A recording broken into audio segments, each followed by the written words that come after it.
Hello guys समस्त को welcome मोर blog number 4 रे। तो मुझे रेडी होती मो सहित मो फैमिली सब जाऊँ आम माझीगरी माँ मंदिर। मो रायडार अधिष्ठात्री देवी होउचंती माँ माझीगरियाणी। समस्त जानी ही थे रायडा माने ही जानती कि माझीगरी माँ।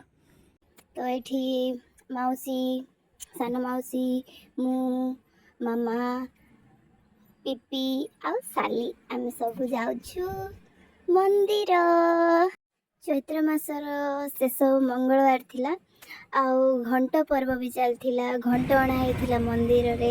तो समस्ते बाहर दर्शन करने आ गोटे कथा समस्ते जानते कि भगवान इच्छा बिना आम देखिपारे आम दर्शन कर। तो कथाई कथाई आम पहुँची गले माझीगरी माँ मंदिर रे। भिड़ तो बहुत थिले लोक भी बहुत थिले। तो आम ये रहीलु आउ नड़िया किणिलु किणिकी भितर को जाऊँ। बहुत सुंदर भाव सजा ही बहुत सुंदर लगुला से सब यज्ञ चलची कलश पूजा चलची आउ भितर माँ को दर्शन करने केते जल्दी जाई केते जल्दी दर्शन करी सेटा थिला मो मन रे। आउ गलु जाइए दर्शन करदेलु आपण माने भी देखि दियंतु एठी आम माँ को दर्शन कला परे जो शांति मिला मन को सहित घंट भी देखिलु घंट रखाई आ वेट भी कलु कि घंट बुलेला बेले टिके देखिया बोली। आमे जो गाँ गहली रे देखु घंट पर्व जमीती लगे ये भी ठीक मत सेमती ही लगिला। ये आमे टिके फोटो काढुथिलु गाइस। मुझे मो कथा को म्यूट कर दीजिए कहीं कौन कौन कहूली से सब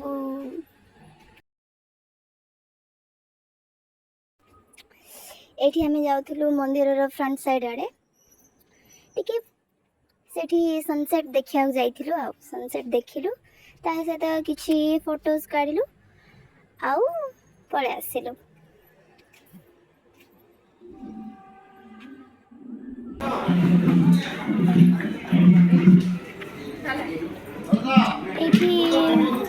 ये देखिलु डांस भी अच्छा पिला माने भोग भी दिया मम्मी कहले सब भोग नहीं कि आसिलु आम जाइकी पुलिहाराम थिला जोड़ा कि मते बहुत भल लगे समस्त को भल लगे आम पुलिहाराम खाईदेलु टिके वेट कलु किसी समय पर घंट बुलेबे बोली कहले तो वेट कर।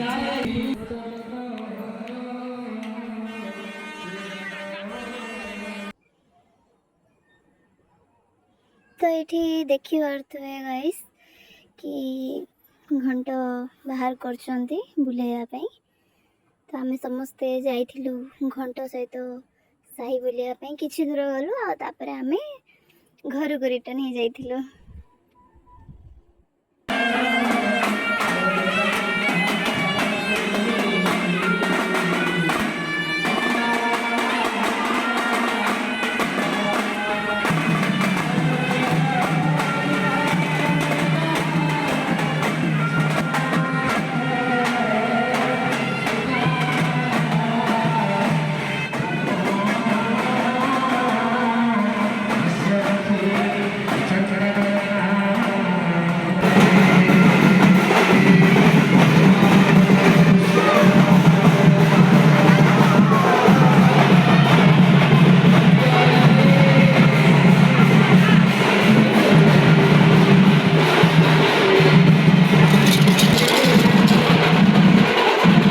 एबे हमें पहुंची जाइथिलु जगह पाखे जगन्नाथ मंदिर रे।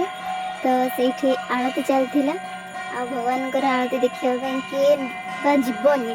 तो आमे समस्ते पळेलो आरती देखिया पई सब भगवान को इच्छा भगवान चाहिए आम जाई भगवान को दर्शन कर परिबा।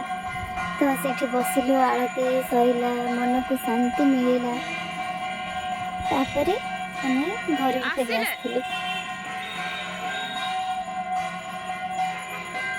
ये सालीर मूड ऑफ थिला गाइस कहती टिके सेल्फी काढ़ा ना ना से सेल्फी काढ़ी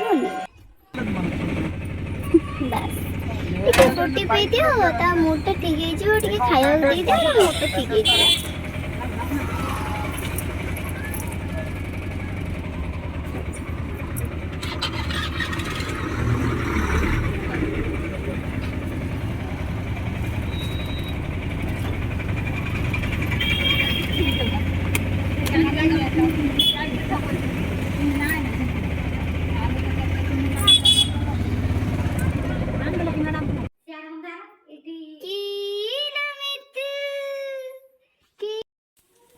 ତ ଲଡୁକୁ କିଛି ଖାଇବାକୁ ଦେଲି ଆଉ ମୁଁ ମୋ କାମରେ ଲାଗିଗଲି ରୁଟି କରିବା ପାଇଁ। ତ ଗାଇସ୍ ଆଜିର ଦିନଟା ବହୁତ ହିଁ ଭଲ ଥିଲା ଭଗବାନଙ୍କର ଆଶୀର୍ବାଦରେ ଭଗବାନଙ୍କର ଦର୍ଶନରେ ଆଜିର ଦିନଟା ସରିଲା ଆମର ବହୁତ ଖୁସି ଲାଗିଲା। ତ ଦେଖା ହେବା ନେକ୍ସଟ ବ୍ଲଗରେ। ଜୟ ଜଗନ୍ନାଥ।